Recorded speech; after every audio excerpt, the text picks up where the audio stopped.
In death, there's a lot of life. Because once we start dying and die, we start, all sorts of things start moving again, you know, as kind of flux. Yes. And the big question, you know, comes back to time. Because we'll never, no matter how good a shape a Clifford painting is in, it's never going to be like it was when he painted it. Ever. But at what point do you let it decay?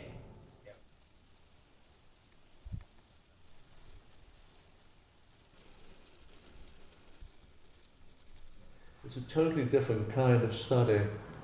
The freedom of it with just washes that soak into the paper, very gentle, almost like a touch of Rothko, but long before Rothko reached his style in 1950. Pellucid, delicately done, but extremely controlled. It reminds me of the traditional practices that you learnt in art school as to how to lay in washes to suggest light, air and distance. So the blue wash here is close up, and then the mountain or hill in the background, it fades out into space. The theme of both comes back to space, because this may be a study of a foreshortened horse, but the horse is going into nowhere, total emptiness, wilderness, and again, the literal pictorial field anticipating the abstract fields which will then consume Clifford Still's later mature work.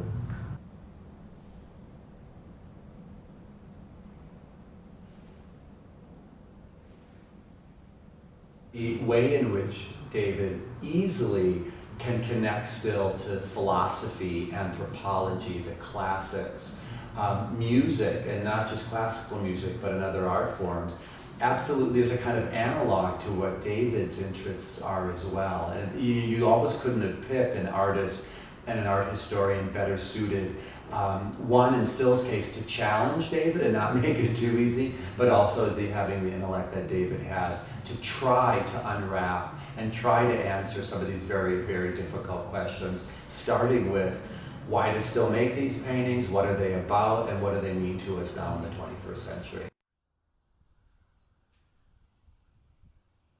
The person is expected to deliver a lecture in December. So one of the criteria I've got is, could it be completed in the time frame, or a sufficient body of work so that there is a lecture in December, the Fred Berman Memorial Lecture. I'd like to decide today. Today? Yeah. Okay. Because if I have to look at anything on a map, then I will. It's coming to memory now. You know Fred worked on the Hussite Chorale? Hussite manuscript? No. Oh, well, this is something which was quite a big deal. Where was this? Because this was the Chelsea Theological Seminary in New York. And there was, and this is coming right out of the top of my head, but there was a very important and large Hussite manuscript, in Czech, I think it was 16th century, obviously bound as codex, and it was very badly damaged in the fire. And I know that while he was at Columbia, he spent a lot of time working on that.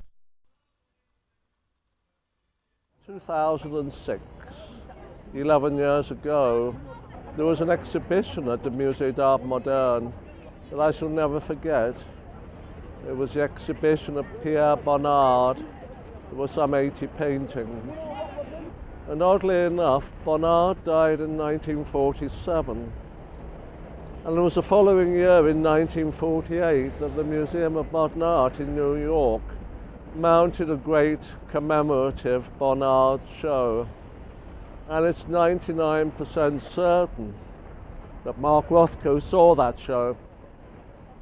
Partly because he couldn't have missed it being in New York, but also partly because it had an immediate visible impact on his art.